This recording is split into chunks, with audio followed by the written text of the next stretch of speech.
masculinidades libres de violencia y masculinidades diversas. ¿Qué son las masculinidades diversas? La masculinidad tiene que ver con el cuidado de las demás personas, así como el autocuidado, la corresponsabilidad en el matrimonio, el respeto y el apoyo mutuo.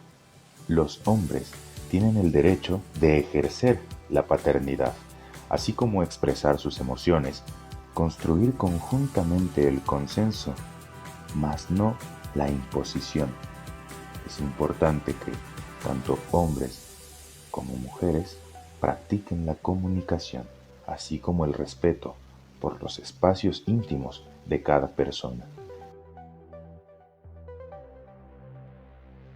¿Qué tal? Mi nombre es Giancarlo y desde niño se me inculcó de que la mujer estaba sometida al varón, pero a través de los cursos de construcción y de masculinidades observé, y es algo importante para evitar violencia en la familia, que se debe sacar esa idea. La mujer como el hombre tiene derechos y obligaciones, y así lo hemos aplicado en el hogar.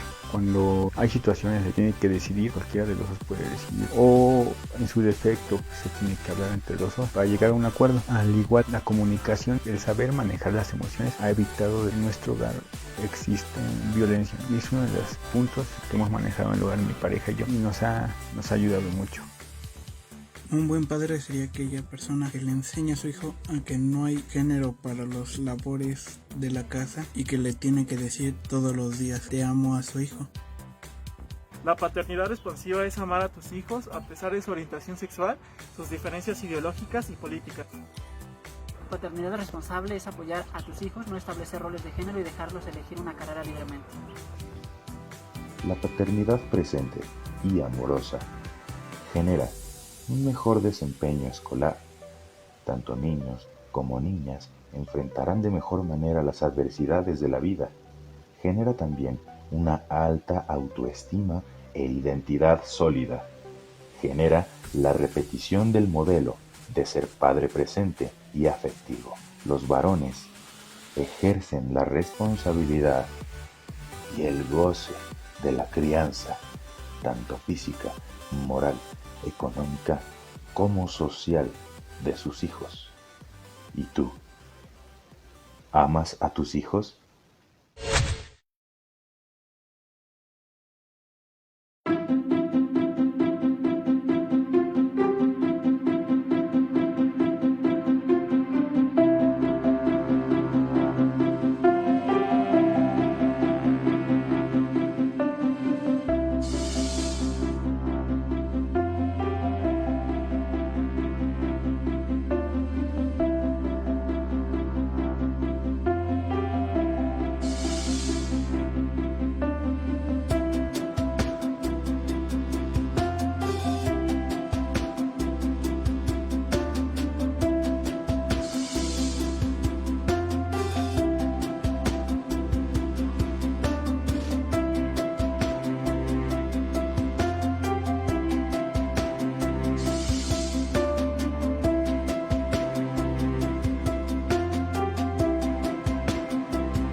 ponentes. Bienvenida, Mariana.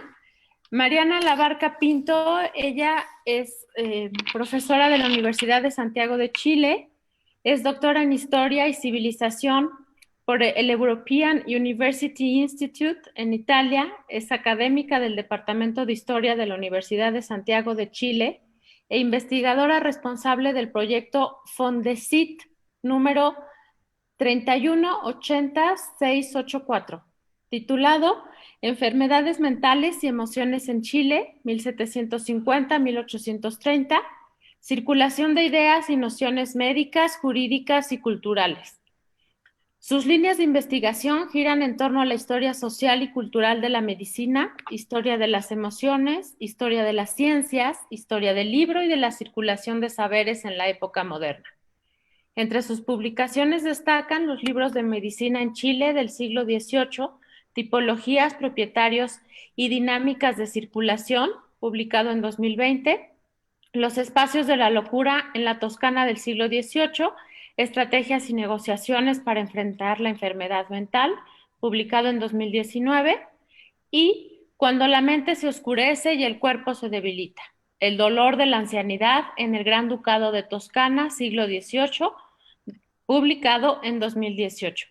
Bienvenida, Mariana, muchas gracias por aceptar estar en nuestro seminario y compartir con nosotros estas interesantes investigaciones.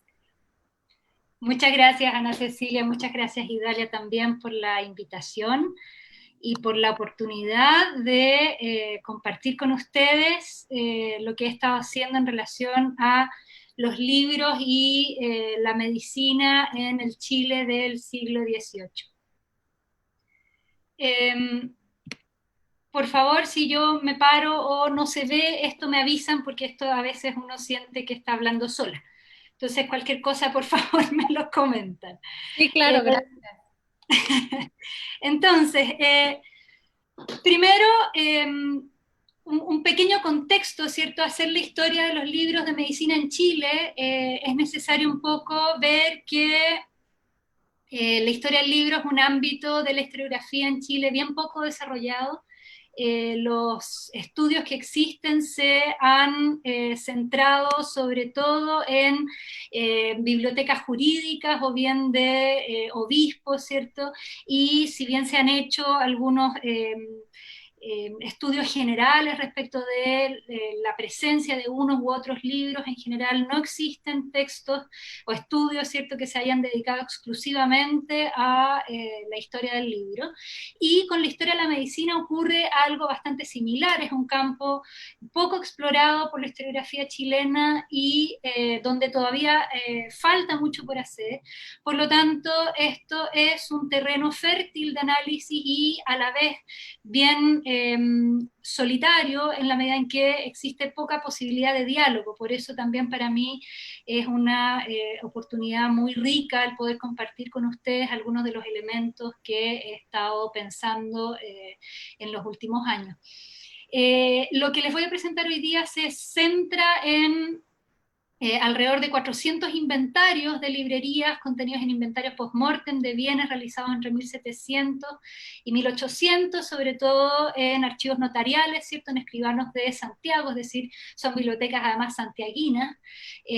También compone litigios de partición de bienes que están sobre todo en archivos de Real Audiencia, y parte de la documentación comercial de aduanas que he podido revisar, que es muy fragmentaria, y algo de correspondencia comercial.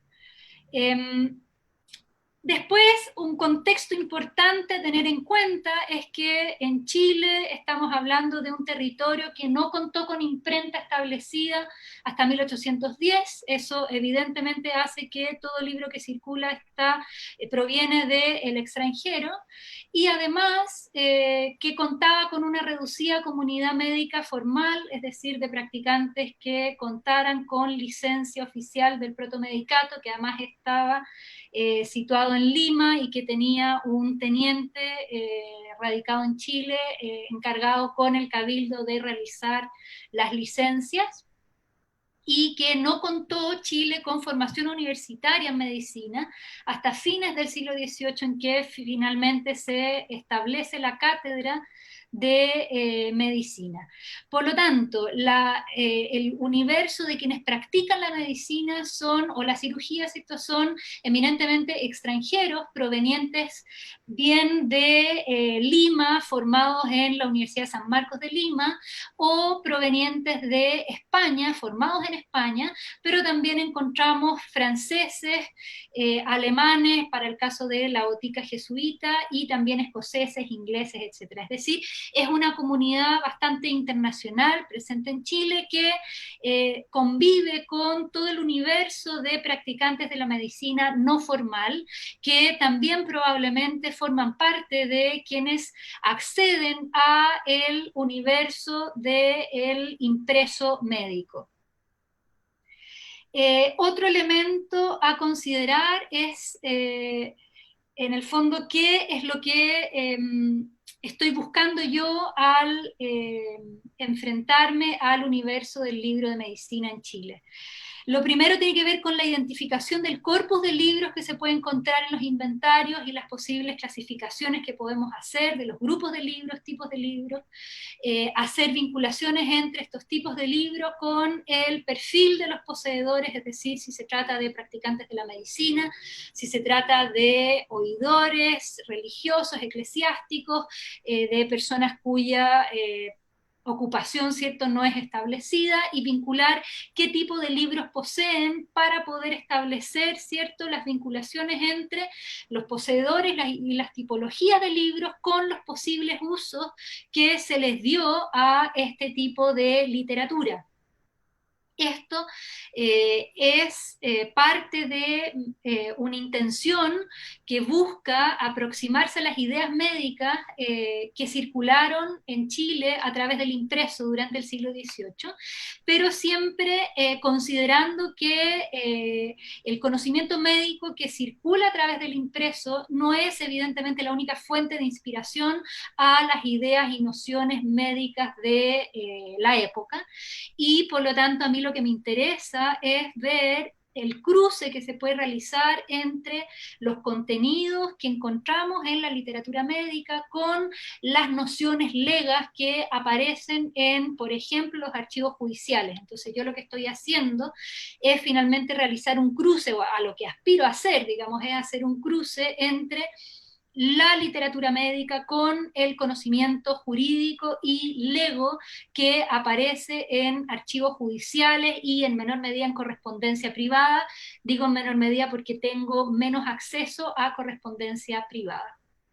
Esto también es una invitación a analizar la cultura médica más allá de la práctica de la medicina formal, es decir, no dedicarse exclusivamente a el análisis de quienes poseían la licencia formal para practicar la cirugía, practicar la medicina, sino que también ver todo ese universo de personas que probablemente, teniendo una cultura letrada, pudiendo tener acceso a la literatura, por ejemplo, quirúrgica, tuvieron acceso a esa información para practicar la medicina de manera informal. Y tengo varios casos en que es posible realizar esa conexión, si bien la persona no realiza su testamento declarándose como practicante de la medicina porque no poseía la licencia. En sus bienes y haberes encontramos libros de cirugía con instrumental quirúrgico, por ejemplo. Por lo tanto, también es una forma de construir la práctica de la medicina a nivel formal e informal. Las bibliotecas en Chile son generalmente de dimensiones pequeñas, si bien podemos encontrar grandes bibliotecas, por ejemplo, como la del obispo Manuel de Alday, ¿cierto?, que tenía 1500 títulos. En general son bibliotecas pequeñas, estamos hablando de entre 100 y 50 ejemplares, pero incluso menos, es decir, a mí me aparecen libros de medicina en bibliotecas de 10 títulos. En general, entonces, las bibliotecas privadas son de dimensiones pequeñas, contrastando con las bibliotecas de las órdenes religiosas, como puede parecer evidente, ¿cierto? En particular, la biblioteca del Colegio Máximo de San Miguel de Santiago, de la Compañía de Jesús, ¿cierto? Que al momento de la expulsión tenía más de 6.000 libros. Eso no es una realidad muy frecuente en Chile, como decía, las bibliotecas suelen ser de dimensiones bastante más limitadas. Y en este universo, los libros de medicina ocupan siempre un lugar marginal, son siempre una proporción pequeña dentro del universo de títulos. Veamos, por ejemplo, algunos casos. José Sánchez de Villasana, que era abogado de la Real Audiencia, biblioteca inventariada en 1790, que contaba con 429 títulos, y de esos 5 de medicina. El otro caso de un obispo, ¿cierto?, inventariado en 1737, que como obispo evidentemente también una biblioteca de mayor volumen, ¿cierto?, 530 títulos, que contaba con 7 de medicina. Acá después tenemos un inventario de Alonso Camacho, que es de perfil comerciante, son sus bienes personales, pero que tiene varios títulos varios ejemplares de un mismo título, ¿cierto? Que de 73 títulos inventariados habían 5 de medicina, sumando 18 volúmenes. Caso de un militar, ¿cierto? Con 56 títulos, 3 de medicina. Caso ahora de un médico, José Llenes, inventariado en 1805, que contaba también, es una de las bibliotecas más grandes de medicina que he encontrado, con 235 títulos, de los cuales 122 de medicina. Otro ejemplo con 27, uno de medicina, y los casos de bibliotecas pequeñas de 10 títulos o de menos títulos con un ejemplar de medicina.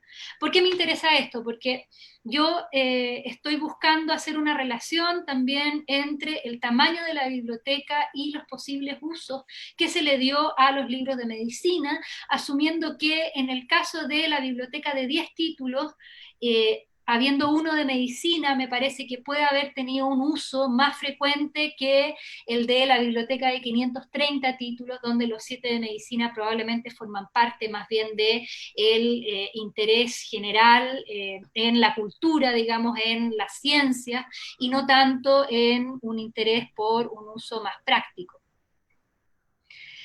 Ahora, yendo a las características generales de los libros de medicina que se pueden encontrar, llama la atención el amplio arco cronológico que cubren las ediciones.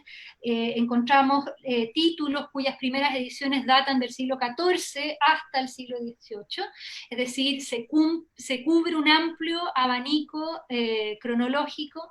Son libros mayoritariamente en castellano, una minoría en latín, y cuando están en latín están evidentemente en manos de médicos o bien de la botica jesuita, que concentra una gran cantidad de libros en latín y además en alemán, producto de la proveniencia de los boticarios jesuitas que practicaron en Chile. Son publicaciones españolas, escritas mayoritariamente por médicos españoles. Y otra característica es que los títulos aparecen en pocas bibliotecas a la vez. Yo he podido identificar alrededor de 350 títulos vinculados con materias médicas, y de esos 350 títulos son pocos los títulos que aparecen en más de una biblioteca a la vez, salvo algunas excepciones de las cuales voy a hablar en un momento más. Pero en su mayoría son títulos que aparecen o en una biblioteca o bien en 2 bibliotecas a la vez.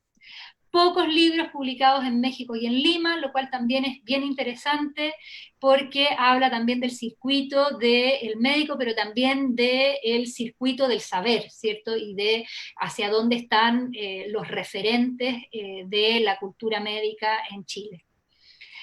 Un caso, por ejemplo, es el del bachiller Miguel Jordán de Ursino. Su biblioteca fue inventariada en 1746, él es de proveniencia española, y tenía 77 títulos en total, y de esos 36 eran de medicina, y de esos encontramos 14 cuyas primeras ediciones datan del siglo XVI, 16 del siglo XVII, concentrándose hacia fines del siglo, y 3 de las primeras décadas del siglo XVIII.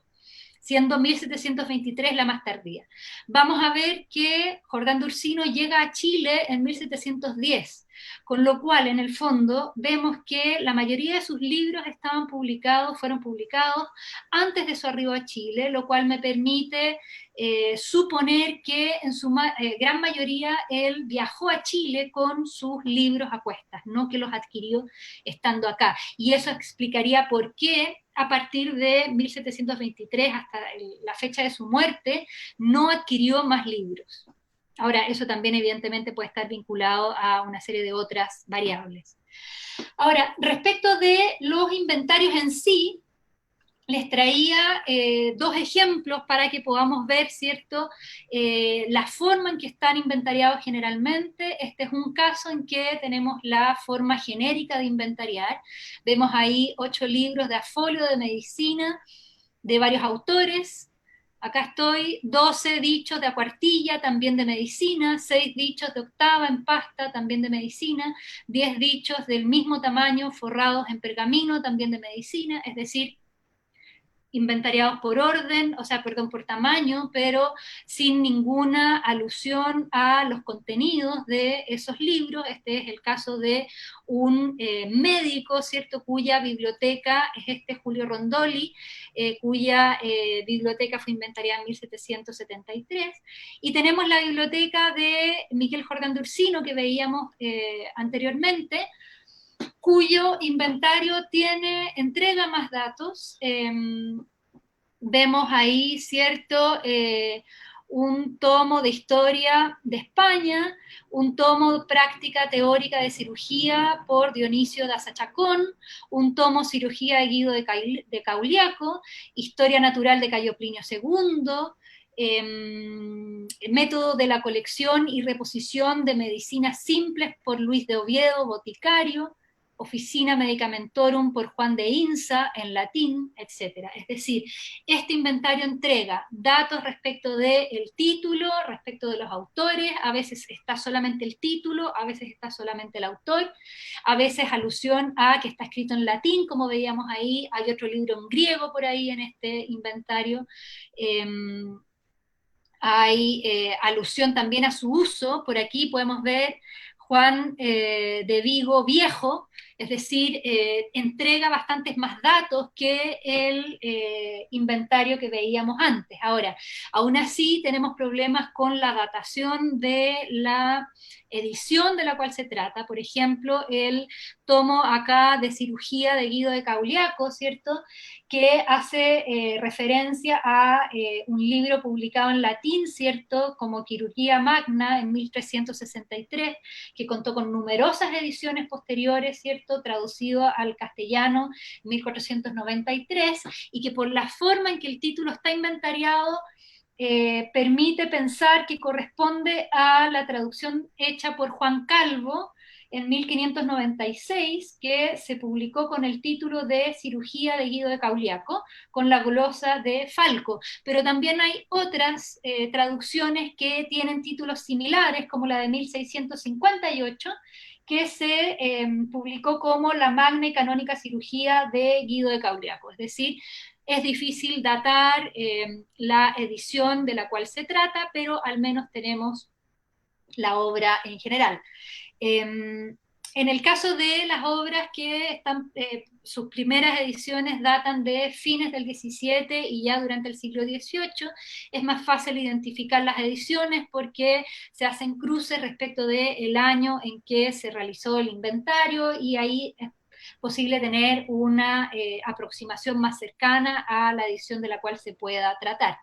Otro elemento en relación a los inventarios es el desorden en el cual es ordenado el inventario, ¿cierto? No sigue orden de materia, sino que generalmente sigue este orden que pasa de libros religiosos a libros médicos, a libros de ciencias de historia natural, ¿cierto?, a libros de letras, todo en desorden.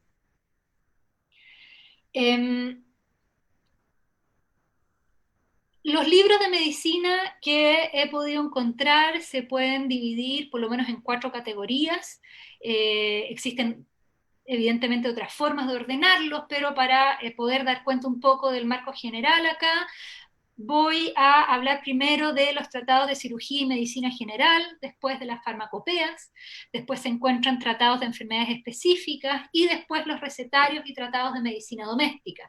Esto es interesante porque cada una de estas tipologías nos vinculan con determinados perfiles de poseedores. Por ejemplo, los recetarios y tratados de medicina doméstica son los que aparecen en una de perfil de poseedores sin vinculación con la práctica médica, y en cambio, por ejemplo, las farmacopeas nos vinculan directamente con personas que estaban vinculadas con el negocio de la boticaria. Entonces, respecto de la primera categoría, ¿cierto? Por ejemplo, encontramos Teoría y Práctica en Cirugía de Giovanni Davigo, publicado originalmente en 1514, que acá vemos en edición de 1717. La obra fue ampliamente reeditada y aparece en varios inventarios comerciales, lo cual nos habla de un posible público más amplio, más allá de la reducida población médica chilena. Otro libro que cumple un perfil bastante similar, pero que es posterior, es la obra de Jerónimo de Ayala, Principios de Cirugía, útiles y provechosos para que puedan aprovecharse los principiantes de esta facultad, publicado originalmente en Madrid en 1672, ¿cierto? Y que tiene numerosas ediciones hasta 1724. Esta obra también es bien común en inventarios comerciales. Insisto, yo digo común porque me los encuentro y me parece que me encuentro con un amigo, pero esto siempre es en un universo muy reducido, pero aparecen en inventarios comerciales también estos dos títulos de los que hablaba. Una obra un poco menos común, es decir, que aparece, por ejemplo, en 3 bibliotecas en particular, son las ejercitaciones anatómicas y esenciales operaciones de cirugía, con un breve resumen de los instrumentos y vendajes, el modo de circular la sangre, un riñón extraordinario y algunos remedios, con las láminas y más esenciales de la anatomía e instrumentos de las operaciones, de Blas de Blumont, escrito en español originalmente, ¿cierto? Publicado en 1728, y que aparece en, por ejemplo, personas vinculadas con la actividad militar. En el caso de las obras de cirugía y medicina general, uno recordar que el universo de la cirugía supuestamente tenía que ver con todas las dolencias externas, siendo que el médico se ocupaba de las dolencias internas, pero que en la práctica vemos que están muchísimo más unidas de lo que aparecería en términos generales. Si solamente nos dedicamos a la teoría respecto de la diferencia entre cirujanos y médicos, son libros ideados o formulados para funcionar como consulta práctica para cirujanos que puedan, ¿cierto?, revisar cómo realizar tal o cual operación, pero también son textos pensados para la preparación del examen, para obtener la licencia de la cirugía, pero aparece también, como les decía, en personas que no tienen vinculación con la práctica médica, oficial al menos, lo cual nos permite también pensar que estos libros llegan a un público no especializado y que probablemente cumplen una función más bien práctica y no tanto de interés intelectual. El otro género es el de las farmacopeas, que les decía que necesariamente nos vincula más con el negocio de la boticaria por las características mismas de este tipo de textos, en que se habla de la forma de identificar, recolectar y conservar medicinas simples, ¿cierto?, de preparar, administrar medicinas compuestas y de las utilidades de estas distintas medicinas. y que en el fondo cuentan con tablas de contenido que requieren mayor conocimiento que aquellas que veíamos en el caso de las cirugías que permiten búsquedas sin necesario conocimiento previo. En este caso es necesario saber qué son los electuarios cordiales para poder buscarlos, ¿cierto? O saber qué es el Tratado de Galia.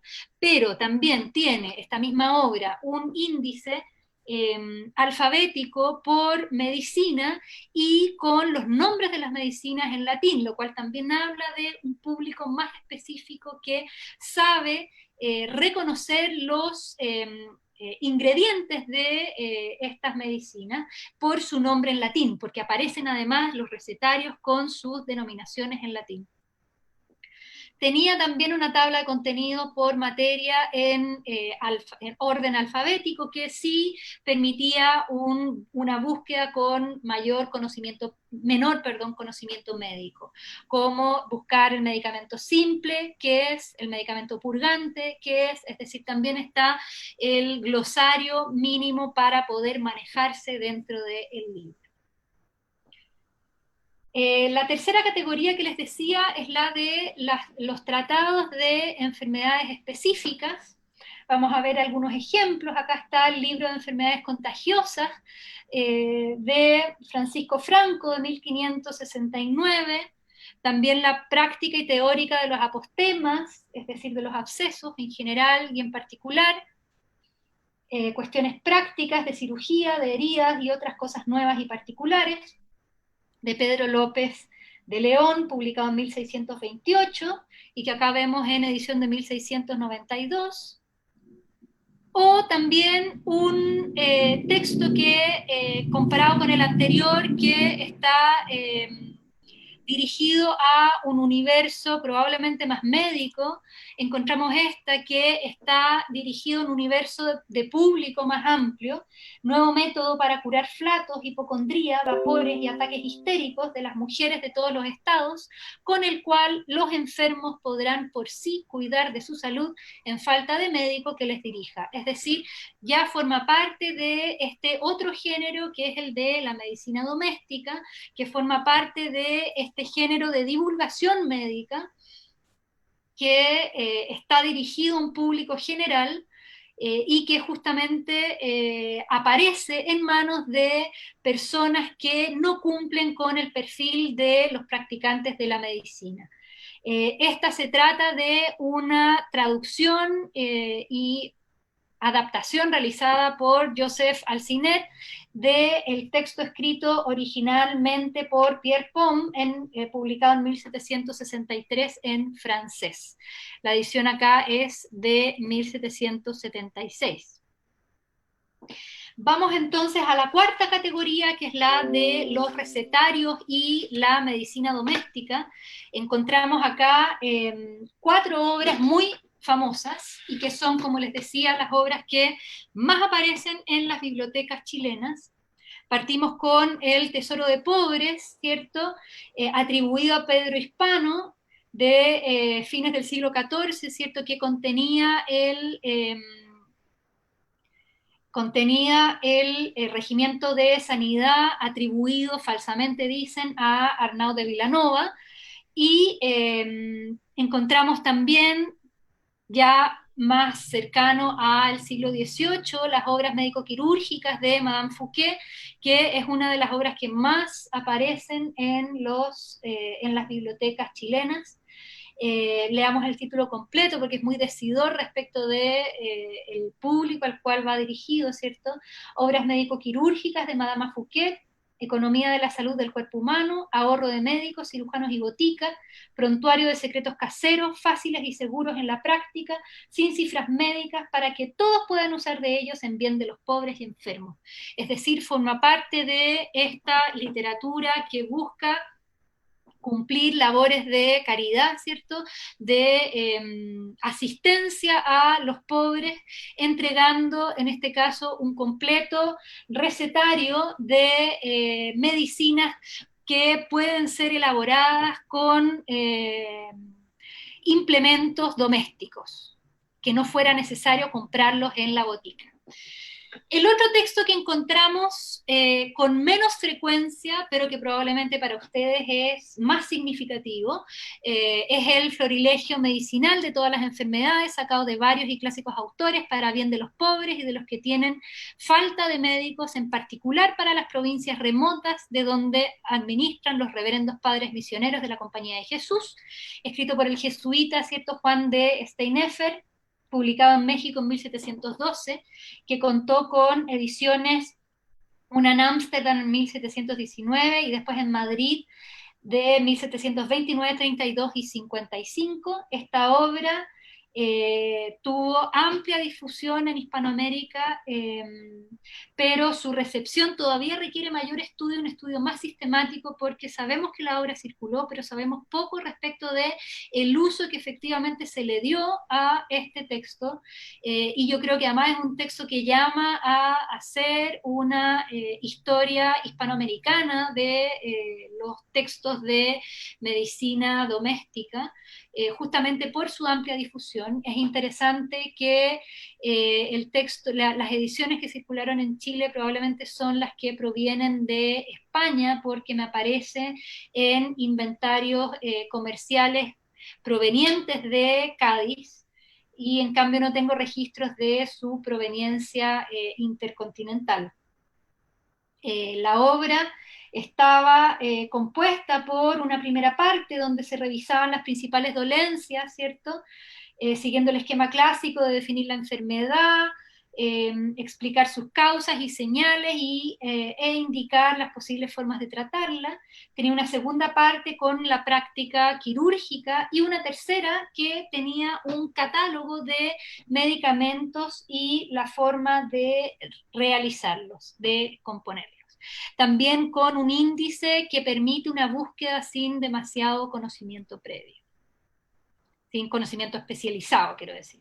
Y por último, nos encontramos con Samuel Auguste Tissot, ¿cierto?, con su aviso al pueblo sobre su salud, publicado originalmente en francés en 1761 y traducido al español, al castellano en 1773, que junto con el aviso a los literatos es también una de las obras más comunes, sobre todo en los inventarios de fines del siglo, evidentemente, y que permite, es una de las obras que lleva a cabalidad el propósito de permitir un uso a personas que no posean conocimientos previos respecto de la enfermedad, en la medida en que se pueden hacer búsquedas de distintas maneras a través de sus distintos tablas de contenido, ¿cierto? Acá tenemos la tabla de contenidos de la edición de 1773, donde va por orden alfabético, ¿cierto?, mezclando dolencias con remedios, con síntomas, con aire malsano de muchos países, etc. También tenemos la tabla de capítulos y artículos, es decir, por el orden en que se ordena, se construye la obra, y también una tabla más detallada de contenidos por orden alfabético. Esta es la edición de 1790, donde tenemos, por ejemplo, desmayo, tiene muchos grados, de dónde depende, desmayos que provienen de la demasiada sangre, qué se debe hacer en este caso, qué conviene hacer entonces, etc. Hay toda una discusión bien interesante respecto de los usos que se les dio a este tipo de textos. Hay un historiador alemán que se llama Michael Stolberg, que plantea que justamente estos libros de divulgación médica no fueron usados realmente, y da como ejemplo el que él se los ha encontrado en las bibliotecas sin ninguna raya, entonces, o marca, digamos, y por lo tanto la ausencia marginalia le permitiría a él establecer que no fueron usados realmente, y que por lo tanto el hecho que lo encontremos en las bibliotecas no significa que efectivamente sus poseedores lo hayan consultado. Ahora bien, yo lo que establecía al principio es que cuando encontramos estos libros en bibliotecas de dimensiones pequeñas, es decir, entre 10 libros, yo tiendo a pensar que si es que es uno de 10 libros, ese uno tiende a ser un libro que haya sido revisado. y eso en un contexto de baja población médica. Bueno, en la época moderna en general, ¿cierto? Tenemos una baja proporción de practicantes de la medicina. Son libros que permiten subsanar justamente esa ausencia de médicos.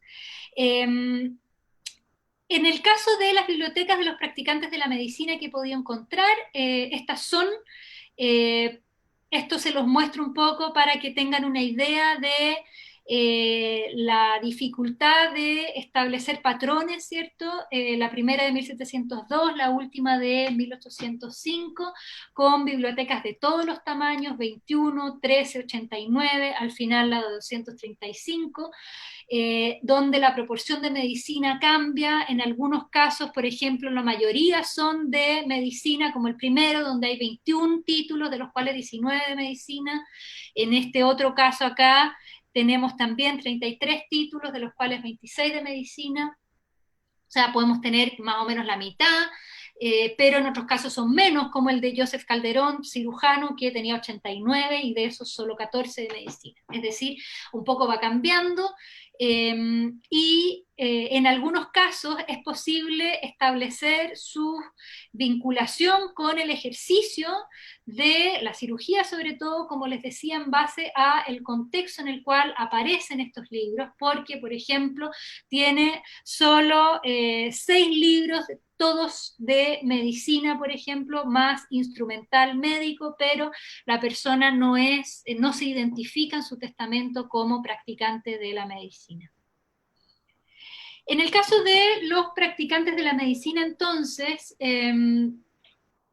la pregunta es, una de las preguntas, digamos, que nos podemos hacer tiene que ver con las formas de adquisición de estos libros, y la primera teoría mía tiene que ver con que esta gente viajó con sus bibliotecas, y eso porque, como les decía, la mayoría de estos títulos no aparecen más de una biblioteca a la vez, no aparecen inventarios comerciales. En los inventarios comerciales aparecen, por ejemplo, ciertos títulos de cirugía, algunos de medicina, de textos de enfermedades específicas, algunos de los textos más famosos del siglo XVIII, y los textos de medicina doméstica, pero no el enorme universo que digo yo de por lo menos 300 títulos que no aparecen en ninguna otra parte.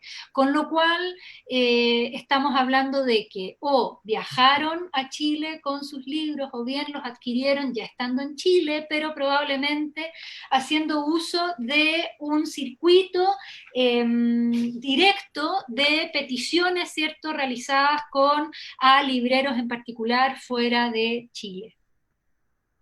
Y entonces ahí la pregunta es si el reducido mercado del libro de medicina está vinculado a la inexistencia de la carrera médica en el territorio, si es un elemento que se puede comparar con otras áreas. Acá los estudios comparados serían de tremenda utilidad para mí, en el fondo poner lo que yo he estado encontrando en un contexto mayor, con qué es lo que pasa en otras partes del continente, para poder evaluar mejor los resultados que yo estoy encontrando, porque justamente la reconstrucción de los circuitos del libro es un elemento que por el momento además escapa a las dimensiones de la tarea en la cual estoy yo inserta, y que además me deja llena de preguntas.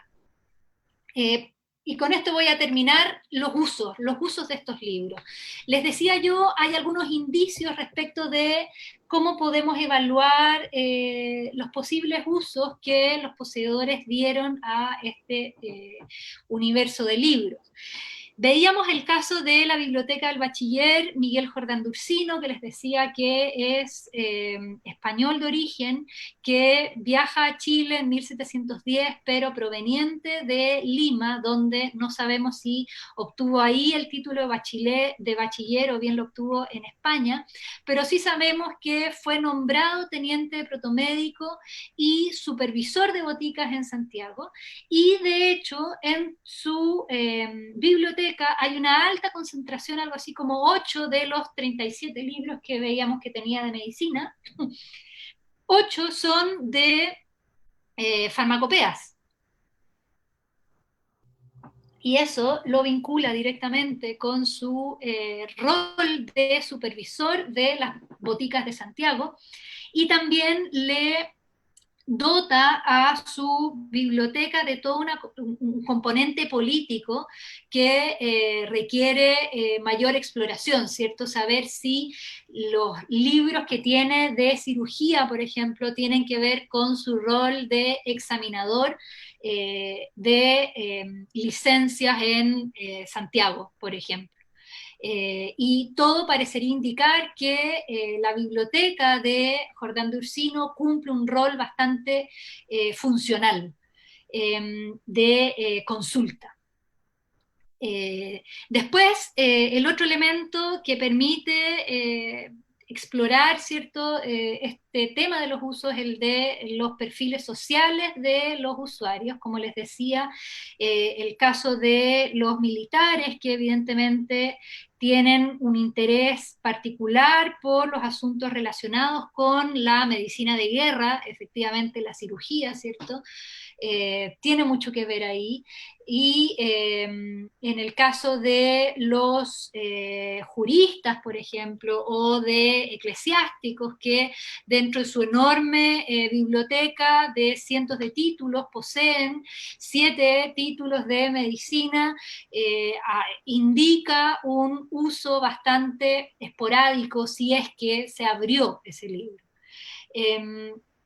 El otro indicio, que también ya se los comentaba, tiene que ver con cuando el inventario viene acompañado por instrumental quirúrgico o de barbería en el resto de los haberes, lo cual también permite hacer una asociación entre el libro de cirugía y una posible práctica quirúrgica como ocupación, ¿cierto?, social.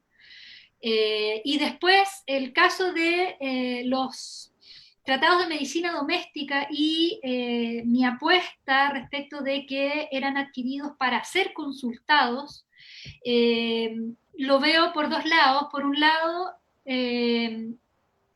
tengo un caso de una persona citada a dar su testimonio o sea, citada a declarar en realidad, en un proceso por injuria, que se justifica por no presentarse diciendo que tiene una enfermedad, ¿cierto? Y que el viaje a caballo altera la máquina del cuerpo y por lo tanto los humores, y para eso cita a Tissot, diciendo, como Tissot establece, no es conveniente que yo viaje porque el caballo, ¿cierto?, me hace mal. Eso en 1784 tengo registros de un lector por ahí perdido que da cuenta del uso de esta obra tan famosa. Y el otro indicador respecto del uso de los recetarios y los libros de medicina doméstica es que suelen aparecer, como les decía, en bibliotecas pequeñas. Personas que tienen poquitos libros y que dentro de esos poquitos libros tienen tratados de medicina doméstica, que también a mí me sugiere un uso doméstico para subsanar la posible ausencia de practicantes de la medicina. Eso es lo que quería compartir con ustedes. Muchísimas gracias. Espero que ahora podamos discutir un poco. Mariana, muchísimas gracias a ti. Qué linda exposición, qué interesante, qué gusto ver pues preocupaciones semejantes, metodologías semejantes. Así que vamos a dar la palabra. En esta ocasión ofrezco una disculpa, olvidé pedir que quien tenga alguna pregunta la escriba en el chat, si así quiere. Y comenzamos con la doctora Idalia, que tiene la mano levantada. Tienes una pregunta primero en el chat, que creo que estaba antes que yo. Katy. Ok. Ajá. ¿Se sabe cuáles son las enfermedades más frecuentes? ¿Qué abarca la medicina doméstica? A ver, las enfermedades más frecuentes tienen que ver con, a ver, la pregunta puede ser vista por dos lados. ¿Cuáles son las enfermedades que más se registran lo cual no quiere decir necesariamente que sean las enfermedades más frecuentes. Y el hecho que se registren las enfermedades depende de aspectos más bien circunstanciales, como el que la persona haya considerado necesario registrarlo, ¿cierto? Y en el caso de los archivos judiciales, que es lo que he estado revisando yo, las enfermedades son de todo orden. Y en el caso de que abarca la medicina doméstica es, o sea, en el fondo, son manuales que buscan que toda persona sin conocimiento médico pueda solucionar sus enfermedades, y estos manuales recorren el cuerpo entero, parten por la cabeza y van bajando a las distintas dolencias, pasan por dolencias externas y dolencias internas, y te vas a encontrar con enfermedades que tienen que ver con el cerebro, a enfermedades que tienen que ver con rotura de huesos, con heridas expuestas, con tumores, con abscesos, que son muy comunes también, peste, en el fondo básicamente el universo amplio. Es difícil caracterizar el universo de la medicina en la época moderna, porque básicamente, en el fondo tendría que hacer una sesión específicamente dedicada a ello, digamos, pero el abanico es muy amplio. Y yo lo que estoy haciendo es cotejar las categorías médicas que aparecen en los libros con las categorías médicas que aparecen en los archivos judiciales, y viendo qué se entiende por eso. Por ejemplo, chavalongo, por ejemplo, tabardillo, etcétera. Son todas enfermedades que aparecen y que yo lo que estoy viendo es qué significan para aquel que la está diciendo, cuáles son los síntomas y cómo las entendía la persona que las está nombrando.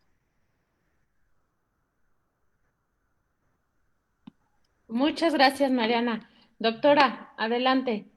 Gracias, Ana. Mariana, entiendo que la investigación sobre estas bibliotecas, los inventarios, está terminada. Y me queda una duda.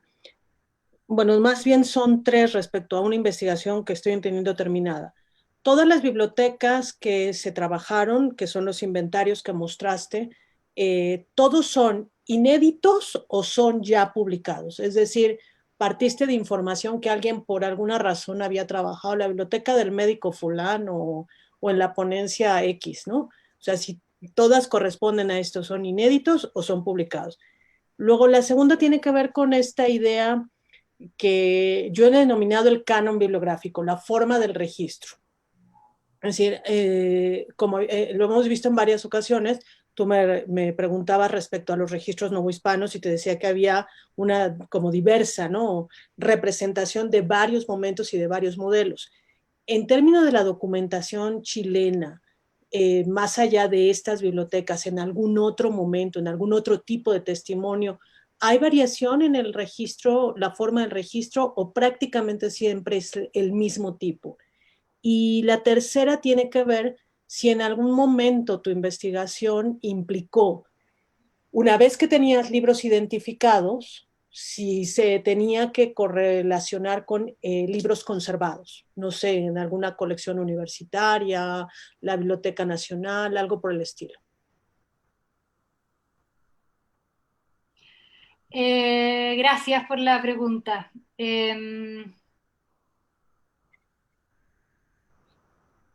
Lo primero es respecto de lo de la investigación terminada. Yo hice un primer levantamiento y sigo buscando, digamos. Lo que hice fue revisar todo el archivo notarial para Santiago. Eso sí está revisado completo. Y después todo inventario que aparece fuera de archivos notariales, eso uno se lo va encontrando entre medio porque están a propósito de otras cosas, entonces ahí no va a estar acabado.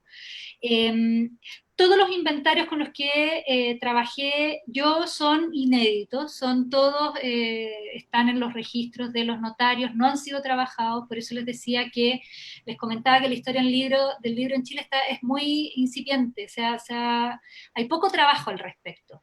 Y los trabajos en que se han publicado inventarios, o sea, inventarios publicados en la época no existen. Eso tiene que ver con que no hay imprenta, por lo tanto no puede haber inventario publicado. Y estudios que trabajen con inventarios, que hayan publicado estos inventarios, en general me ha pasado que las identificaciones de los textos no son las más correctas, entonces tampoco me permiten usarlos. He ido a cotejar con el inventario original y en el fondo finalmente es mejor trabajar directamente con el original. Entonces eso, son todos inéditos. Después, lo del sistema de registro, en general, por eso les mostré estos dos ejemplos, en general es así. Esa es la forma de inventariar de los escribanos. De acuerdo. Cumple con eso. Variaciones más, variaciones menos, pero en general es eso. Parte del título, parte del autor, algunas alusiones respecto de viejo, nuevo, sin partes, qué sé yo. Tamaño, no siempre está el tamaño, eso. Y después lo de los libros conservados, que lo habíamos comentado antes, yo todavía no estoy haciendo ese cotejo, porque lo que hay, por ejemplo, en la Biblioteca Nacional de Chile, pasa que no hay cómo saber cuándo llegó a la biblioteca. Y todavía no he trabajado con los textos físicos para saber los datos, la marginales que puedan tener, por ejemplo. Porque en el fondo yo no llevo tanto tiempo en esta investigación, llevo un par de años. Okay. Entonces en el fondo está en curso. No sé si respondo a tu pregunta. Todo esto me lleva a preguntarte sobre el uso de los libros, porque es otro de los grandes debates acá, y creo que es fundamental. Y pensando en libros médicos, Socorro y yo estábamos trabajando, incluso era para un congreso de este año de historia médica, los libros que encontramos o que nos parecen de medicina, de un inventario institucional, el del Convento de Santo Domingo de México. El Convento de Santo Domingo de México nadie lo ha estudiado como institución. Sin embargo, se conserva un inventario, y más que un inventario, es un catálogo diccionario, es decir, es un instrumento de uso de la propia colección que fue elaborado en 1810. Algunas fuentes ahí como dispersas hablaban de la existencia de una especie de enfermería dentro del convento, pero como no se ha estudiado la institución, nadie sabe a ciencia cierta si esto es verdadero o no. Pero Socorro y yo discutíamos y argumentábamos que ciertos de esos libros, precisamente estos que tú estás llamando como de enfermedades puntuales o de medicina doméstica, tienen como más características de haber sido útiles para esa enfermería. Y en el caso del convento es obvio, por ejemplo, los tratados sobre sífilis, gonorrea, el modo de partear de las mujeres, ¿no? El tarbadillo que has mencionado. Esto no suena como una literatura, académica, si fuese el caso del convento más asociado a la formación en la Universidad de México, que sí se daba medicina. Pero hay como una parte que son tratados médicos, pero otra parte parece más enfocado a resolver problemáticas inmediatas en una enfermería. Y evidentemente, bueno, queremos suponer que no hay mujeres que parten en el convento, ni sífilis ni gorronea entre los hermanos, como para que esto haya sido una preocupación de la biblioteca institucional. Por eso nos preocupaba un poco a Socorro y a mí cómo afirmar, cómo estudiar, cómo determinar la idea del uso de los libros, más allá de esto mismo que estamos compartiendo. Es decir, si tú tienes algo que sea como más, no sé cuál sería la idea, como más armada la forma de entender el uso de los libros o la manera en que podemos determinarlo. O sea, yo lo que he estado pensando es, un poco lo que comentabas tú. A mí me parece relevante que este tipo de libros El Tesoro de Pobres o el Florilegio Medicinal aparezcan en bibliotecas tan pequeñas. Me parece que eso habla de justamente un posible uso más práctico, Sí, como claro. que hayan sido adquiridos para poder cubrir, ¿cierto?, la falta de médicos. Hay uno, en el caso de Tissot, por ejemplo, que aparece en una hacienda cerca de Santiago. Ahí evidentemente ese libro cumple una función para la salud de los campesinos, digamos, de los trabajadores. Entonces, y a mí, yo pensé que iba a ser posible, al hacer el cruce con archivos judiciales, iba a ser posible identificar un uso, justamente, o por lo menos una circulación del lenguaje. Y eso es lo que estoy haciendo. Lo que pasa es que es una tarea enorme, porque primero hay que clasificar, identificar enfermedades y empezar a ver cómo aparecen, cómo las argumentan. Hay todo un uso que uno al principio podría no identificar, todo un uso desde la abogacía del conocimiento médico, en la medida en que tiene muchísimo que ver con atribución de responsabilidad criminal, por ejemplo, y por lo tanto el hecho de que hayan libros de cirugía en abogados también puede cumplir una función práctica, Bueno, justamente yo porque... eso comparto contigo. Yo, los abogados que estuve trabajando, justo por eso llegué a tus lecturas, porque me llama la atención sus libros médicos, una biblioteca jurídica, y él es el alcalde del crimen o el real oidor de la audiencia, y aparecen ciertos libros médicos. Entonces, la única lógica razonable es esta misma explicación, o sea, esta sintonía, pero nosotros no tenemos más elementos para determinar ese uso. Por lo tanto, no sé, creo que el uso es un terreno tan arenoso como la famosa lectura, ¿no? Cuando la gente habla de que esto se leyó y esto se leyó, yo insisto que a menos que tengas una forma más creíble de creer sobre la lectura, lo único que sabes es que estaban ahí, disponibles, sí, pero leer como lo tratamos de entender, como quien, en el caso de los libros prácticos, ¿no? Yo no creo que esos libros se leyeran, sino en el terreno, como tú lo estás planteando. Tengo un absceso, ¿cómo sano del absceso? Sí, sí. O, Sí, o como un libro de cocina, necesito hacer albóndigas, ¿cómo se hacen las albóndigas? O sí. incluso como un libro de cartas, necesito escribir una carta a esta autoridad, ¿cómo se escribe una carta a esta autoridad, ¿no? O un libro de matemáticas, tienen una finalidad, o al menos como el de Madame Foucault. Lo miras y dices, aquí está, ¿no? Tengo un problema, lo resuelvo.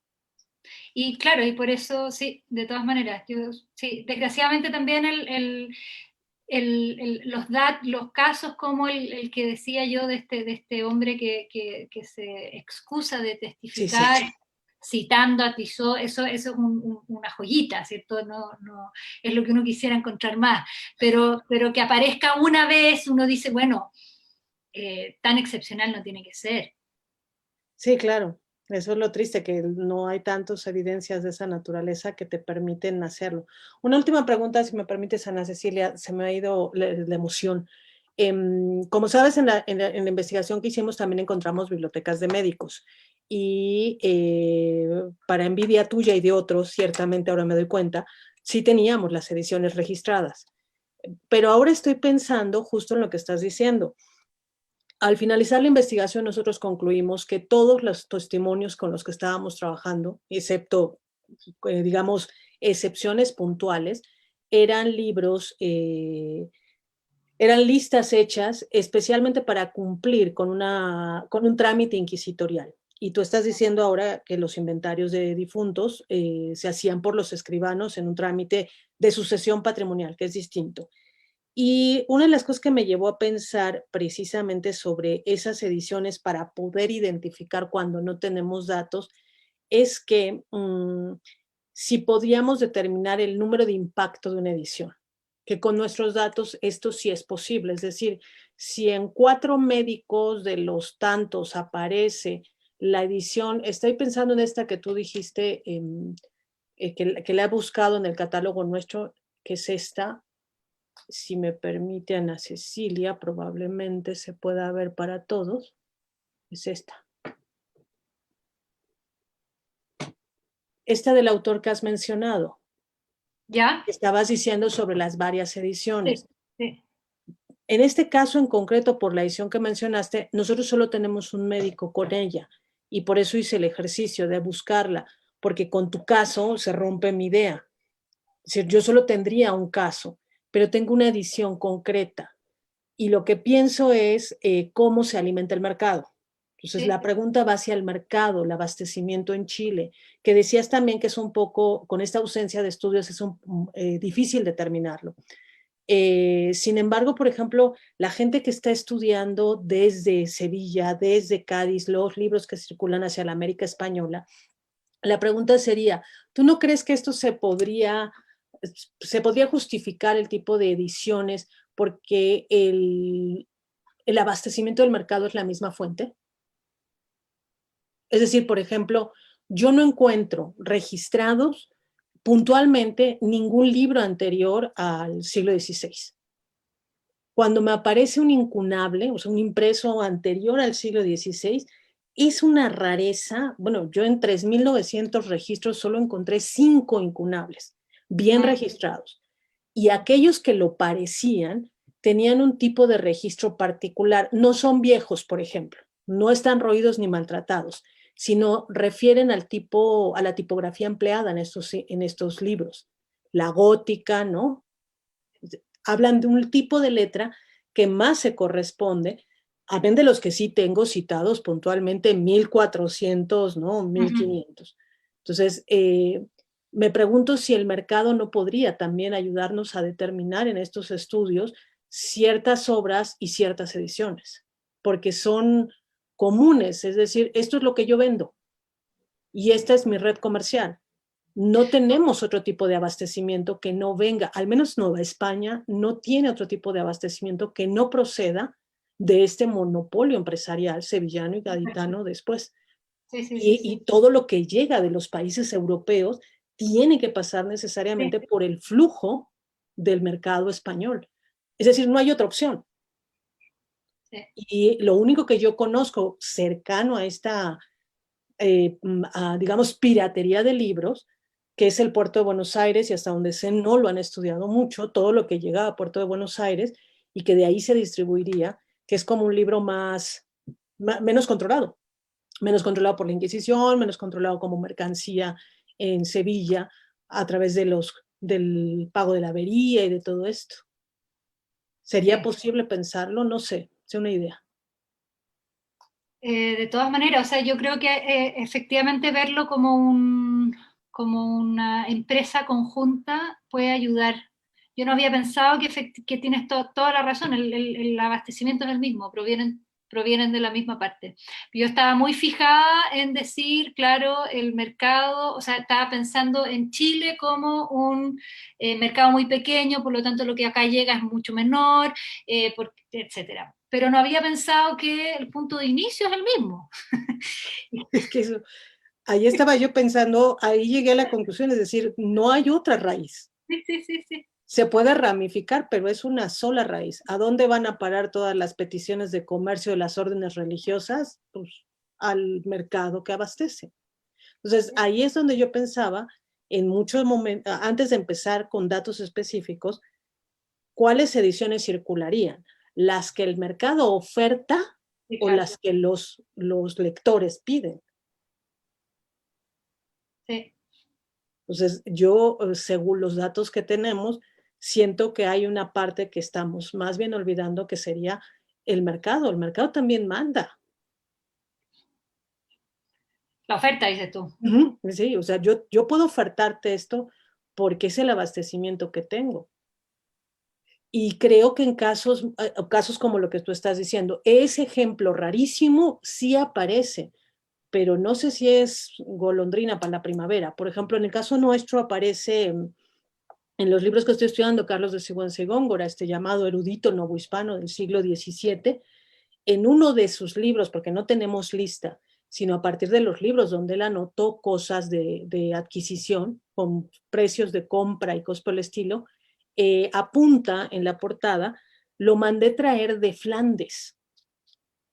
Eso es rarísimo, o sea, nos está diciendo que él ha hecho una petición directa hasta Flandes, pero no pudo haber sido directo de Nueva España a Flandes, tiene que haber pasado por intermediarios hispánicos para llegar a Flandes. Entonces, si él manda a traer de Flandes, está hablando de una edición contemporánea, no es un viejo, no es un tal, y por eso puede anotar el precio en México, con lo cual él conocía el precio en Europa. Pero es un caso, uno, no más. No he vuelto a encontrar nada que se asemeje. Evidentemente, lo que tú estás diciendo, hay una parte de la información que está puesta sobre los libros que nos habla de esta circulación y uso que nosotros no tenemos disponible porque es información que los catálogos bibliográficos no incluyen. Claro. Y que te encuentras cuando estás hojeando libros, ¿no?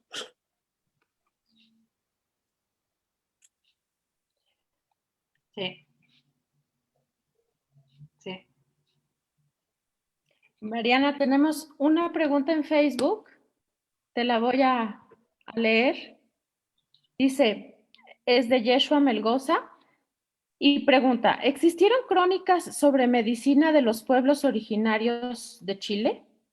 A la manera como encontramos las crónicas de Sahagún del siglo XVI.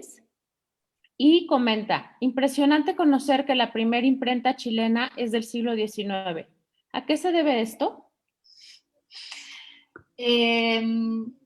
Parto por el final, a que el Reino de Chile, la Capitanía General de Chile, es un territorio mucho más marginal y también más pobre, y también hay un tema de, se ha estudiado el asunto y tiene que ver con una falta de voluntad también, no solamente responde a un tema económico, sino que a que no hubo el interés por instaurar la imprenta. Se intentó instaurar varias veces antes, por eso dije no establecida.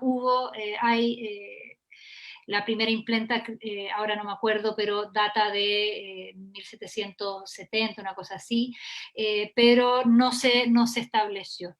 Y respecto de crónicas de...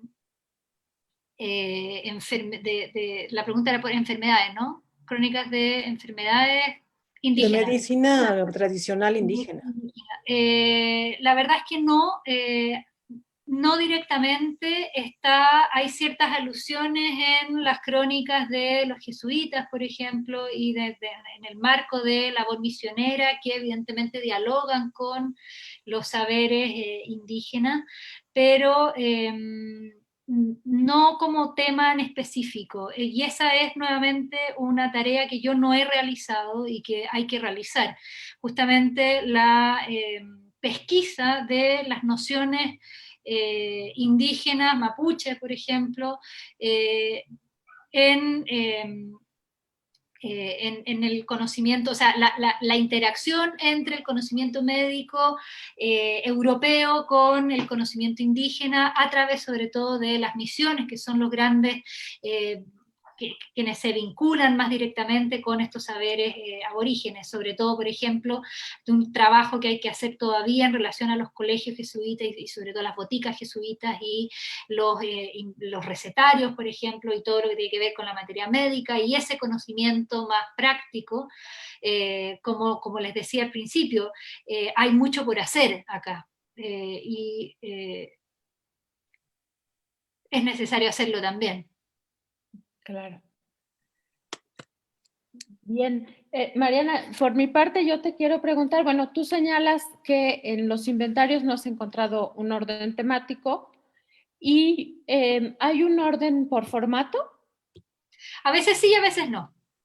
En algunos casos uno puede ver que van por formato y otras veces es el orden más aleatorio. Y yo he pensado mucho en eso, si es que es el orden de la biblioteca y por lo tanto poder tratar de pensar si es que eso justamente nos vincula a los posibles usos. Y en algunos casos uno puede pensar que eso efectivamente es así porque el inventario está hecho relatando que en tal habitación hay tal y tal cosa y está el librero y en el librero encontré y estos son los libros que encontré en el librero, y en otros casos en que el orden da cuenta de un posible traslado de los libros, por lo tanto es difícil hacer una asociación entre el orden en el que aparecen en el inventario con el orden en que los haya tenido el poseedor. Es bien aleatorio. Muchas gracias. Y otra cuestión que me gustaría preguntarte, estos recetarios, la categoría a la que tú nombras recetarios, entiendo que está vinculada con lo que hoy nosotros conocemos como recetario de cocina, puesto que al final eran recetas de ungüentos o comida o caldos, etcétera. ¿Conoces algún texto que hable sobre la relación entre estos dos tipos de textos? Justo ayer estábamos hablando de eso en un seminario en el cual estuve participando. Todavía no se ha hecho ese estudio, y yo creo que es bien necesario. Efectivamente forma parte de un mismo saber, un saber muy, muy similar. De hecho está ubicado en la cocina también. La preparación de medicina en el ámbito doméstico ocurre en la cocina, y ocurre además en muchos casos con ingredientes de cocina. Y con instrumentos de cocina, por lo tanto, efectivamente están vinculados, y yo por lo menos no conozco estudios que lo vinculen abiertamente. Yo tampoco, por eso te lo preguntaba con la esperanza, pero también me parece una de las cosas que hay que hacer. Ana Cecilia, sobre lo que preguntas, ayer también, a lo mejor estaba pensando en ti, Mariana, por eso me llegó la lectura. Voy a acordarme y se los envío. Ayer estaba buscando un texto en una revista y me encontré un monográfico dedicado a los libros de cocina en diferentes contextos. Y no pude más que ver el índice sobre lo que trataban en general, pero a lo mejor ahí aparece alguna relación. Y hasta donde sé, el Max Planck empezó una investigación sobre los libros de cocina regulando saberes. Entonces, y tiene razón Mariana, yo nunca lo había pensado, pero la existencia de estos libros en la cocina tiene que ver con la forma en que se producen, no lo produces en otro lado. Es decir, cualquiera que sepa el típico me duele la barriga, voy a hacerme un té de manzanilla, pues no lo haces en otra cosa que no sea la cocina, ¿no? Ahí tendrías como, ¿quién necesita un ajo para curarse un piquete de hormiga? O cosas que tenemos tradicionales que yo supongo que tenemos en toda América Latina, no este emplasto simple que hacemos con alguna cosa que a lo mejor no lo hemos heredado de familia. Yo, por ejemplo, lo del ajo en las picaduras de hormigas y de abejas y de todo esto, lo aprendí en accidente callejero, ¿no? Y llegó una persona con conocimientos indígenas y me dijo, esto se quita rápido pelando un ajo y póngaselo así, ¿no? Y cuando ves el milagro médico dices, oh, lo voy a adoptar en mis conocimientos, pero son heredades de saberes incluso muy ancestrales. Y por ejemplo, piensas, ¿el ajo estuvo siempre aquí o es una adaptación colonial? No lo sé.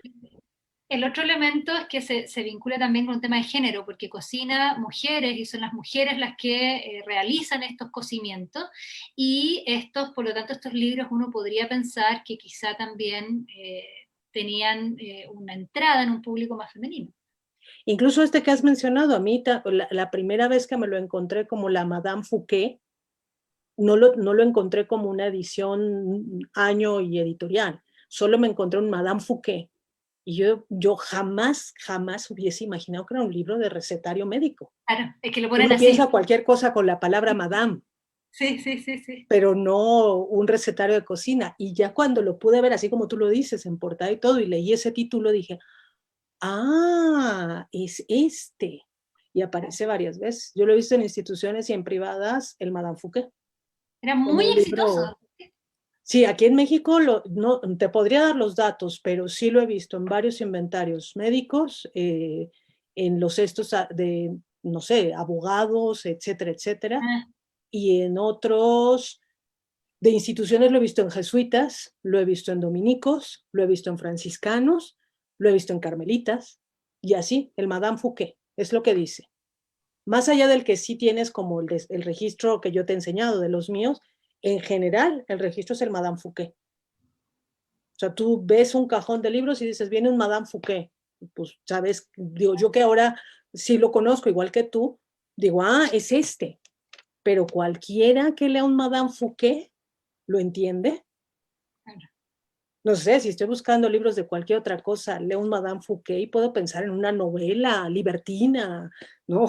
Cualquier cosa menos un libro de medicina pragmático. Y que también, estoy pensando ahora que justamente esa forma de inventariarlo, porque acá también lo ponen así, Madame Fouquet, habla de lo conocido que era, porque no era necesario poner más datos del libro. Es por eso que yo te preguntaba, porque ahora yo me pregunto, ¿por qué registran de una manera y no de otra? Es una forma de registro que entienden todos los que trabajan en la cultura del libro o están relacionados con la cultura del libro. ¿Por qué pueden registrar de la misma manera en diferentes siglos y en diferentes territorios? Es el Madame Fouquet o el Calepino. Incluso discutíamos en un seminario relacionado con libros de derecho y estábamos hablando de bibliotecas de abogados. Y alguien mencionó un libro como El vocabulario de Nebrija. Y una de las abogadas del seminario dijo, ese es fácil, ese es el vocabulario Yuski jurídico. Y todo el mundo le dijo, no, ese es el vocabulario de Nebrija. Es un texto filológico en todo caso, no es el de un abogado. Y ella asumió, porque Nebrija también hizo un diccionario jurídico, que era necesariamente el jurídico. Y yo lo que me quedé pensando es justo lo que estoy diciendo. Si en mi saber, yo, abogado, medicina, yo qué sé, botánica u otra cosa, quiero leer en esas descripciones esa interpretación que no es correcta, pero que en la época sí lo era. Pero nosotros hemos perdido ese código de comunicación. Claro. Y entonces ya no es fácil, a menos que tratemos de reconstruirlo. Y quizás eso sería genial, empezar a reconstruirlo a partir de testimonios de diferentes territorios. Por ejemplo, Chile, por ejemplo, Nueva España, por ejemplo, Nueva Granada, por ejemplo, ver Argentina. Porque en el caso de Ana Cecilia, en el caso de los jesuitas, el registro es universal porque es una sola normativa. Es igual para todos. Hay una instrucción de corona, llega a territorio americano y todos deben registrar igual. Pero en los otros casos no hay una instrucción, nunca hubo una instrucción. Entonces, ¿cómo se registra si no es como una práctica cultural entre estas personas que mueven libros de una manera o de otra? ¿Y cuánta coincidencia hay en esos registros entre todos los que tenemos registros? Al menos yo creo y quisiera hacer eso. Yo creo que deberíamos hacerlo. ¿Sí? Organizar un seminario sobre los registros en América Latina. Por lo menos en la América Española sí podemos juntar. Y creo que incluso es una pregunta que la gente de la América Portuguesa también tiene sobre la mesa, que no hemos planteado. Decimos muy fácil, tienen pocos datos, son difíciles de identificar, no sirven para esto, sí sirven para el otro, pero no hablamos de por qué se hacen así, quiénes los hacen y si hay una sintonía en esos registros. Algo que no estamos viendo, pero que sí vemos igual. Y que además no estamos viendo, pero sí se percibe que existe. Ah, claro. Por eso incluso es una de las características, tú y yo lo hemos hablado, de por qué la documentación tiene siempre esta connotación negativa como fuente de conocimiento. Porque para nosotros que tenemos una idea de que un registro debe ser lo más completo posible, si no tiene todos esos datos, no te está diciendo la información bibliográfica. Y queremos ver en esos libros y queremos justificar que se hacían mal por gente que no tiene conocimientos, por gente que no es letrada o que se hacían aceleradamente. Y yo lo que sí creo que estoy convencida es que no sé cómo sería desde el punto de vista Mariana, en términos de los escribanos, están haciendo sucesión patrimonial, es decir, despojado el libro de cultura, es una mercancía que se transmite, se vende, se hereda. Así que el escribano si no lo sabe hacer o si no entiende bien, tendrá que contratar a alguien para que se lo explique o se lo haga. Que es ahí donde nosotros estamos estudiando libreros como más especializados en mercado de libro usado, o si es posible hablar de ellos. ¿Por qué dices viejo? ¿Por qué dices maltratado? Eso es otra cosa que no hablé ahora y que se veía en los dos inventarios que les mostré, que no está la tasación. En muchos de estos inventarios no está la tasación. Y yo me preguntaba justamente, porque decía, claro, en el caso en que está la tasación, haría más sentido que haya más información respecto del libro que se está inventariando porque se quiere vender. En este caso, en general, es más, es como que a mí no me queda claro que esos libros se quieran vender, efectivamente. No has encontrado tasaciones. Sí, hay tasaciones, pero la gran mayoría de los inventarios de las bibliotecas no están tasadas. Ah, eso es interesante. Como que estuvieran hechas para establecer la posesión entre los herederos, pero no porque se fueran a vender. O sea, como que iban a quedar en la familia, me da la impresión a mí. Y por eso es que en muchos casos no importaba mucho los datos que se dieran. Por eso, en el caso de este médico, que se ponían 8 libros de este tipo, 4 libros de este otro, ahí no hay una clara intención de vender si no se está inventariando ni se está tasando. Lo que habla de otro valor de uso, ¿no? Sí, también. No un valor en el mercado, sino... Y eso es interesante porque habla de, nosotros por ejemplo, la evidencia sí sería ahí completamente diferente. El libro en la Nueva España se vende en Almoneda, sale a venta directa. La descripción, aunque sea somera, este viejo maltratado, mareado, apolillado, tiene intención de ir estableciendo precios. Casi, yo trabajé, te decía, listas de Inquisición y me metí con pocos inventarios post-mortem, pero hasta donde yo tengo entendido, toda la gente que se ha encontrado inventario post-mortem, casi todo está tasado. Puede aparecerte dos cosas. Primero la relación y después la tasación. Entonces aparece primero una lista de los libros como para hacer el cierre de todo lo que hay y después aparecen ya las tasaciones específicas, incluso como para notar en el caso mexicano que la tasación la hace siempre personal especializado. Si hay pintura, traes a un pintor, si hay plata, traes a un platero, si hay muebles, traes a un ebanista, si hay libros, traes a un librero. Entonces, esto sí es como más claro.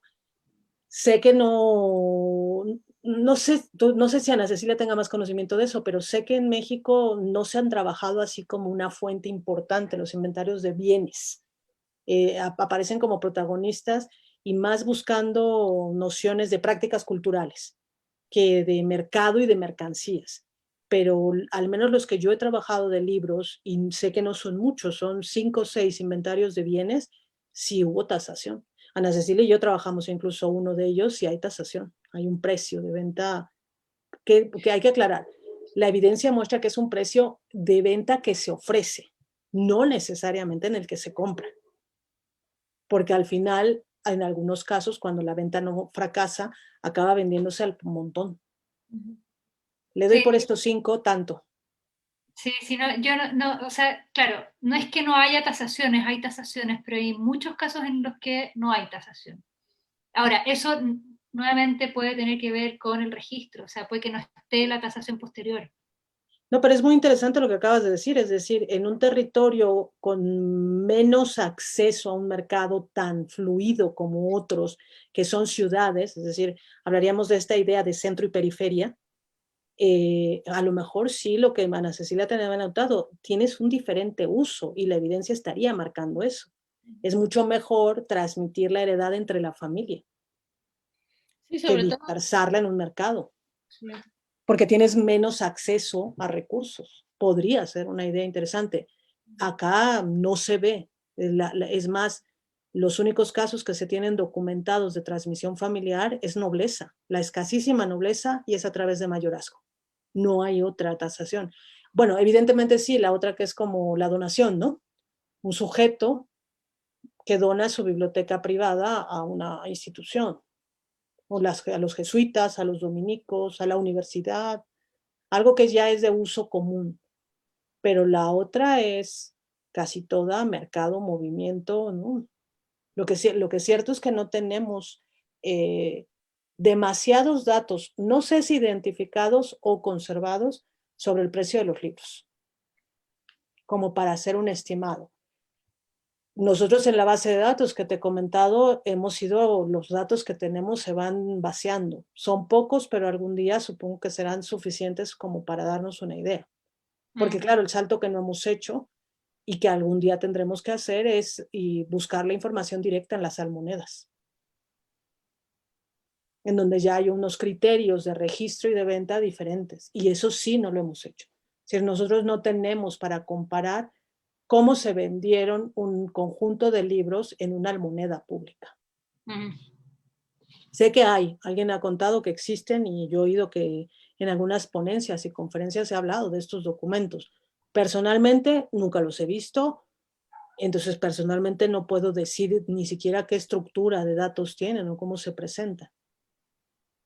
Nunca los he visto. He visto los otros, tasaciones en inventarios por libreros y con precios y este detalle.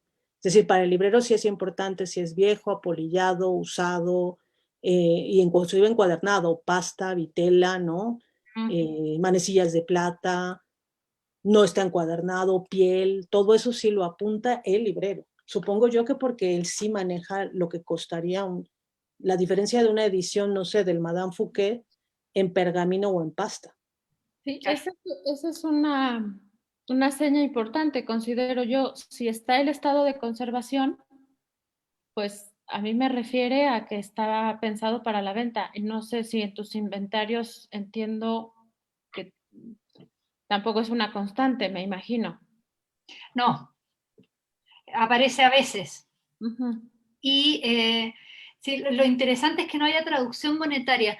Yo por eso creo que, pero además estoy pensando en que en general en los inventarios de bienes no están tasados necesariamente, o sea, son, como hablábamos, dos etapas, ¿cierto? Primero la etapa de hacer el recuento de los bienes y después la tasación, y en muchos casos el segundo paso de la tasación no está, en cambio sí está en los litigios de partición de bienes, ahí sí, porque justamente ahí se pone en duda el valor, o sea, se pelea valor pieza a pieza, digamos. En cambio, en estos casos en que se va a determinar quién es el albacea de los bienes, solamente se hace el inventario para saber en términos generales, pero no bien a bien. Muy bien. Mariana, estoy olvidando leer otra pregunta que hay por aquí. ¿Hay algún texto que hable sobre anginas? Sobre anginas, sí, varios. Lo que pasa es que, como les comentaba, estos textos hacen un recuento por todas las dolencias y enfermedades de la época. Entonces sí aparecen las anginas. Podría hacer la búsqueda más específica en cuál de ellos, pero en general en estos de los textos de cirugía aparecen las anginas. Tiene un elemento a operar. Adelante, doctora. Solo una pregunta. Mariana, mostraste que un libro, El Florilegio Medicinal, impreso en México, sí. ¿Llegaste a encontrar entre los pragmáticos el de Gregorio López, el Tratado de Medicina? Que se supone que era como más común. ¿De Gregorio López? Ajá. Sí, me suena, espérate, ¿lo puedo mirar? Si no me equivoco, el 17 por primera vez. Es que fue un venerable de Santa Fe. Era un eremita. Y yo lo encuentro como frecuentemente, pero no sé si llegaría a Chile. O sea, como te digo, en general es poco lo que llega publicado en México o en Lima. Déjame buscar.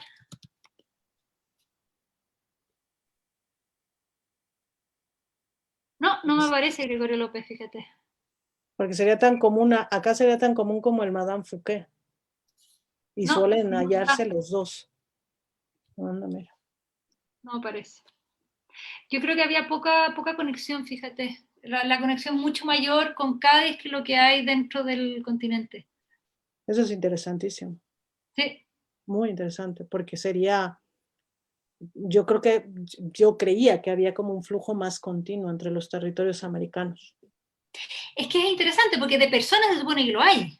Exacto. pero no de cosas, o a lo mejor solo de ciertas cosas.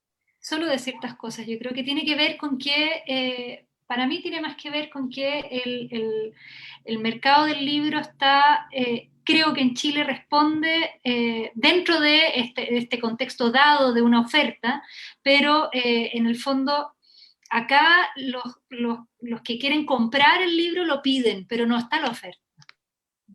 Ya, eso es Esa es mi interesante. impresión. Y hacen las peticiones directamente, y eso es lo que tengo por ahí médicos que hacen encargos directos de libros y les llegan a ellos directos. Pero no es que lo hayan comprado a un librero que iba pasando por ahí a ver qué libros tiene, a ver, quiero comprarle este. Creo que hacían las peticiones directamente. O bien se Directo, trajeron. directo a esta raíz de mercado que estamos hablando. Sí, Ah, sí. no. Eso es mucho más interesante también, porque hay un flujo que tú puedes documentar más puntual y constante de la península a la capitanía que entre los dos virreinatos que tiene cerca, con un comercio fluido. Sí. Bueno, no, 3, para llegar a Chile pasas por los 3 virreinatos. Está Nueva Granada, está el del Perú. Por tierra, sí, claro. Digo, si hubiese un camino de circulación, puede alimentarse perfectamente. ¿Y eso lo has estudiado o lo ha estudiado alguien? ¿Cómo se llegaban estos libros a estos doctores que lo Ese es el piden problema, directamente? es que no hay nada. No hay nada hecho, entonces yo estoy ahí abriendo Picando camino. piedra, decimos acá. Bueno, yo eso lo celebro, Mariana, porque estoy segura que los alumnos van a llegar como, vamos, son temas muy atractivos y todo es eso, picar piedra y poco a poco vamos a ir completando este rompecabezas. Así que muchas felicidades. Siempre decimos acá que comer y rascar, el trabajo es empezar. Aquí pasa un poco lo mismo, ¿no? Es empezar a señalar las fuentes, a señalar las preguntas y estoy segura que, bueno, irán llegando los interesados. Katy hace otra comentario respecto a su pregunta de las anginas y dice, la pregunta va en el sentido de que las anginas se curan en casa, se truenan o se queman. Esto es un saber de generación en generación. Sí, como decía, no me he fijado en las anginas en particular, pero voy a fijarme. Sí que sé que aparecían, eh, pero lo vi entre medio de las otras miles de dolencias que aparecen en estos libros. No puedo decir más en realidad. Ya Muchas le puedes gracias. decir a Katy que te ayude y Claro, busque la parte de las anginas en toda la información que tú tienes. Mariana, te agradecemos muchísimo que aceptaras participar en el seminario. Qué interesante. Bueno, ojalá sea la primera de muchas colaboraciones y empezaremos a construir estos conocimientos, estos puentes, ¿no? Que nos ayuden a completar el sí, conocimiento sobre. muchas gracias por la invitación y la posibilidad de conversar de estos temas también. Pues yo reitero la idea, hagámoslo, hagamos un seminario sobre esto con gente de Nueva Granada, del Perú, ¿no? Estamos registrando los mismos libros que estamos sacando, hay una posibilidad de que sea algo común. Yo me comprometo a organizarlo porque me encanta, o sea, que empecemos a ver esas sintonías y diferencias entre los registros escribanos, libreros. Es que no puede ser que sea la misma tendencia sin que tenga una lógica de práctica cultural en una época. No me suena extraño. Tiene que tener una lógica, que incluso podríamos incluir, Ana Cecilia, la diferenciación que hay con los inventarios de jesuitas, porque podríamos invitar a la gente que ha trabajado estos inventarios de jesuitas para que nos hable del registro de los libros, porque en teoría tendrían que coincidir con la instrucción de Carlos III, porque la Lo podemos instrucción lo comparar. dice. Yo tengo el inventario de la biblioteca jesuita, por ejemplo, te lo puedo La mandar. que mencionabas de San Miguel de Chile. Sí. ¿Y ese tú lo estás también estudiando? No, ese no lo he estudiado yo porque ese ha sido más estudiado, pero ponte tú como inventario es muy ingrato, sobre todo el del colegio, el de la botica tiene más información, pero el del colegio está muy mal inventariado, pero porque son inventarios hechos en la expulsión, entonces no, yo creo que no es lo mismo. Pero es que justo de eso estamos hablando, Mariana. Los de la expulsión en su inmensa mayoría, al menos los que yo he visto, y son, por ejemplo, en Argentina, en México y parte en España, la instrucción decía que tenían que registrar prácticamente si tenían patas de mosca. Entonces, los que no se hicieron con la instrucción, la pregunta es quién lo hizo y por qué no se hizo con la instrucción. Pero en general la instrucción de 1767, que por eso decía que con un seminario podríamos verlo, incluso directamente desde la instrucción. La instrucción dice esto, cuántos inventarios responden a este tipo de características, ¿desde qué lugar tenemos? La idea sería, ¿desde qué lugar tenemos institucional, social, cultural, una recomendación de registro de libros? Y a partir de ahí, ¿cómo se hace esa red? ¿Cómo se imbrican las diferencias, similitudes? Porque la única lógica que puede tener es ese registro, que es un código cultural que comprende al librero, comprende al escribano, comprende al que lo está haciendo. Incluso al lector. Yo estoy convencida, lectores e inquisidores. Porque cuando tú lees, por ejemplo, pensando en el trabajo de Pedro Rueda, en estos catálogos impresos sobre libros, ahí hay formas de registro que se asemejan un montón a inventarios post-mortem, ¿no? O sea, sí hay lo que hablábamos la sesión pasada con Matthew, esas abreviaturas.